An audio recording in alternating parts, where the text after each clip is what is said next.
over 26 håbefulde kunstnere, der sendte ind til vores censurerede udstilling. Og det var faktisk 625 værker.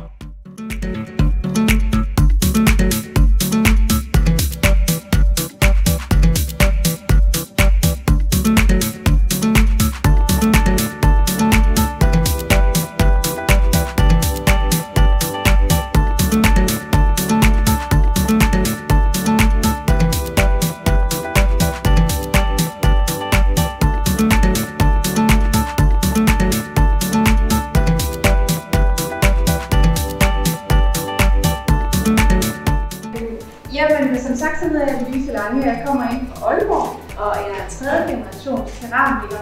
Og jeg har så specialiseret mig i porcelæn, men i dag der har jeg så udstillet noget stentøj.